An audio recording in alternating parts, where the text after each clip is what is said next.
Vous écoutez Envol d'elle et aujourd'hui nous allons parler de comment désactiver les attaques du juge interne et laisser de la place à une autre voix dans nos vies.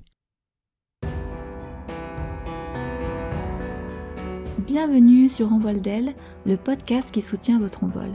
Je suis Rachel, coach certifiée, et j'aborde avec vous des thèmes de développement personnel pour nous permettre de nous épanouir et vivre des relations harmonieuses. Bonjour! Pour désamorcer le juge interne, nous avons vu dans l'épisode précédent que nous avons premièrement à apprendre à le connaître. Repérer sa voix critique et sévère, quelle situation provoque son arrivée, quels sont les mensonges qu'il nous répète en boucle. Cette première étape, c'est la conscience de ce qu'il se passe, car je ne peux changer que si je vois ce qu'il y a à changer. C'est lorsque je vois les feuilles pendantes et molles, les fleurs flétries de ma plante, que je pense à l'arroser. Quand je ne suis pas à l'affût et que je ne vois pas ces indices, eh bien personnellement, je ne pense pas à l'arroser. Apprendre à connaître notre juge interne, c'est la première étape pour le désamorcer. Et voici la deuxième étape. Maintenant que nous connaissons notre juge interne personnel, nous allons voir comment le désactiver et laisser de la place à une autre voix dans nos vies. Cette autre voix porte bien des noms. Vous en avez sûrement déjà entendu parler sous l'un d'eux. La voix du cœur, l'intuition, la conscience ou la petite musique intérieure. Cette voix parle le langage de l'amour, de la bienveillance, de la compassion. C'est la voix qui prend soin, qui va dire les choses honnêtement, mais sans jugement. La voix qui prend appui sur notre force vitale et qui nous met en mouvement. Pour en donner une image, je prendrai celle du parent nourricier, qui prend soin, qui nourrit, qui encourage. Mêlée à l'image de l'adulte en nous, celui qui voit avec du recul, capable de s'affranchir de nos schémas de peur et de blessures. Une voix que l'on pourrait dire sage et éclairée, qui nous pousse à avancer. Pour les chrétiens qui m'écoutent, je pense aussi que c'est au travers de cette voix que Dieu nous souffle parfois ses pensées. Alors je ne dis pas que tout dans cette voix du cœur vient de lui, mais que c'est un lieu qu'il vient renouveler et inspirer. Pour reconnaître quelle voix nous parle, on peut regarder à notre corps et à ses sensations. Que ressent mon corps? Comment est-ce que je me sens? Le juge interne parle sur la fréquence de la peur, avec l'anxiété, le doute, la déprime, l'isolement. Nous nous sentons tendus, notre estomac est noué, notre poitrine est comprimée ou nous avons une boule dans la gorge. La voix du cœur, elle, parle sur la fréquence de l'amour et nous ressentons du calme, du soulagement et de la sécurité. Nous nous sentons posés, détendus, connectés, courageux, confiants, paisibles et présents. Lorsque notre juge interne débarque sur notre scène mentale, c'est le chaos.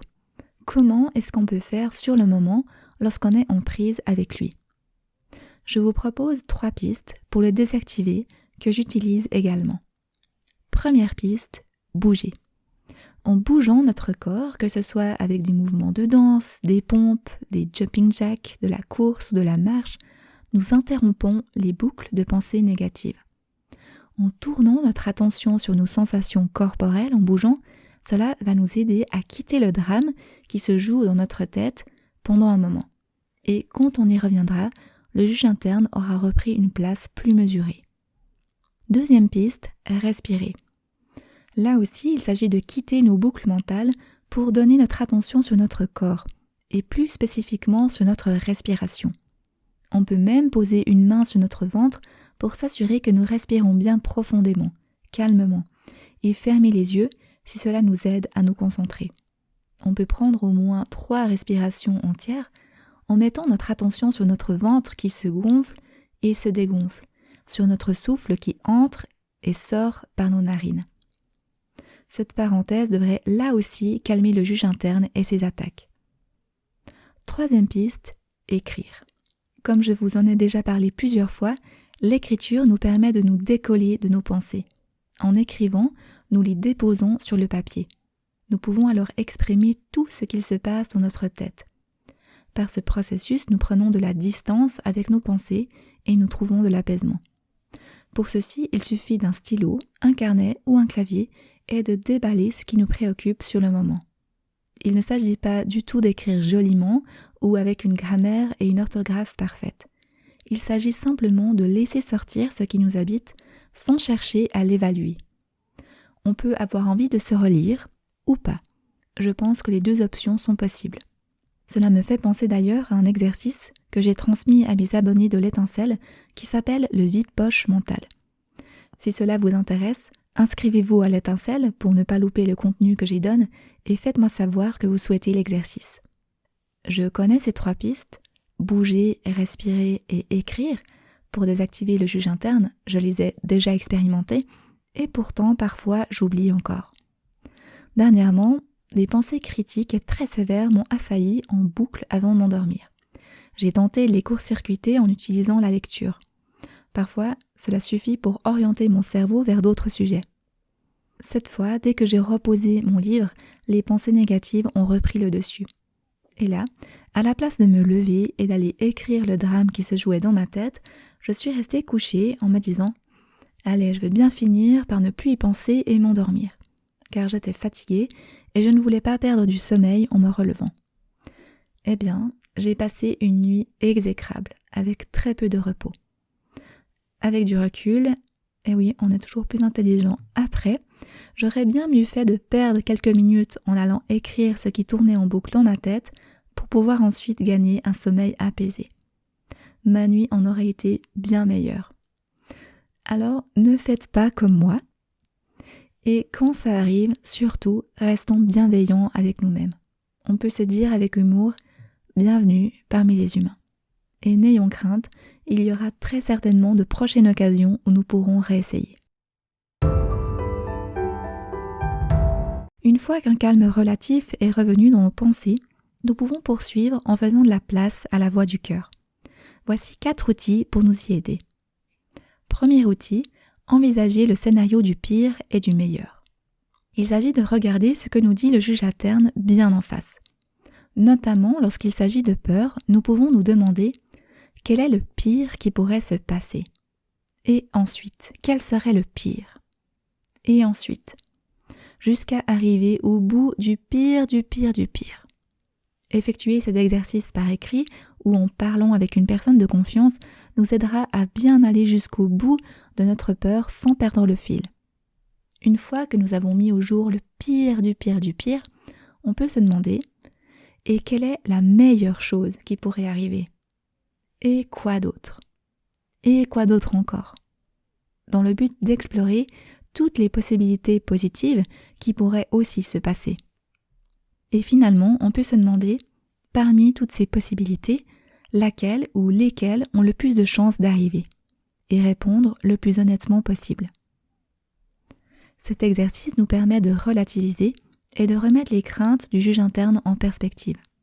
Les fois où je m'y suis prêtée, je réalisais que le pire du pire du pire n'était pas si terrible que ça en fin de compte. Ou alors que je me trouvais devant des peurs qui étaient hors de mon contrôle et qui étaient tout autant hypothétiques que le meilleur qui pouvait survenir. Et que j'avais alors à choisir entre la peur et la confiance. Deuxième outil, changer de perspective. Nous pouvons changer de perspective face aux critiques et jugements que nous nous disons en nous demandant « Que dirais-je si un de mes amis était confronté au même problème, aux mêmes critiques ?» Notre discours aura alors tendance à se modifier, à devenir plus doux, plus aidant et plus juste aussi. Pour plus d'efficacité, on peut là aussi passer par l'écrit dans notre journal ou alors le verbaliser à voix haute. L'un comme l'autre nous permet soit de voir ou d'entendre ces nouvelles paroles, et cela produira un effet d'apaisement sur nous.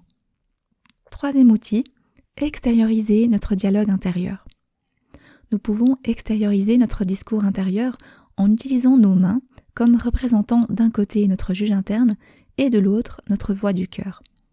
Pour le faciliter, en séance de coaching, j'utilise parfois des paires de yeux plastiques qui se glissent entre les doigts et où le reste de la main forme la bouche du personnage. En utilisant ainsi nos 2 mains, on peut reproduire le dialogue à haute voix de ce que nous entendons dans notre tête. Et nous pouvons faire dialoguer notre juge interne et notre voix du cœur. Cela peut paraître étrange, dit ainsi, mais pour l'avoir expérimenté, c'est d'une part vraiment aidant pour faire surgir la voix du cœur, et d'autre part, ce qui en ressort est souvent très touchant et surprenant. Une autre manière de faire serait d'écrire ce dialogue, comme dans un livre, en passant la parole à l'un puis à l'autre en réponse. Ce processus produira également un effet d'apaisement sur nous. 4e outil, pratiquer une autocritique utile. Une autocritique utile se base sur une acceptation inconditionnelle de qui nous sommes et critiquera des points précis. Car comme Christophe André, psychiatre, nous le rappelle, ce qui aide à changer, c'est une information neutre et bienveillante. Pour pratiquer cette autocritique utile, nous pouvons utiliser les questions de bilan dont je vous parlais dans l'épisode « Développer une bonne estime de soi ». Je vous les rappelle ici. Qu'est-ce qui s'est bien passé? Qu'est-ce qui a besoin d'être travaillé? Qu'est-ce que je ferai la prochaine fois? En commençant par le positif, par ce qui a bien été, nous forçons notre cerveau à le remarquer, là où bien souvent cela nous échappe. Nous pouvons ensuite formuler ce qui n'a pas été et que nous souhaiterions voir changer. Enfin, nous élaborons des pistes d'action pour la prochaine fois où cela se reproduira. Tout cela nous donne plus de chances d'effectivement adopter un autre comportement la prochaine fois. L'autocritique se montre ainsi circonstanciée, nuancée et constructive. Pour résumer, dans cet épisode, nous avons vu 3 pistes pour désactiver le juge interne. Bouger, respirer et écrire. Puis 4 outils pour introduire la voix du cœur. Envisager le scénario du pire et du meilleur, changer de perspective, extérioriser notre dialogue intérieur et pratiquer une autocritique utile. J'espère que ces pistes et ces outils pourront vous être utiles pour ne plus être à la merci de votre juge interne. Et si vous vous heurtez à de trop gros obstacles pour y parvenir, sachez que cela peut faire l'objet d'un coaching. Contactez-moi pour que nous puissions en discuter. Merci infiniment pour votre écoute, vos partages, vos encouragements et à très bientôt.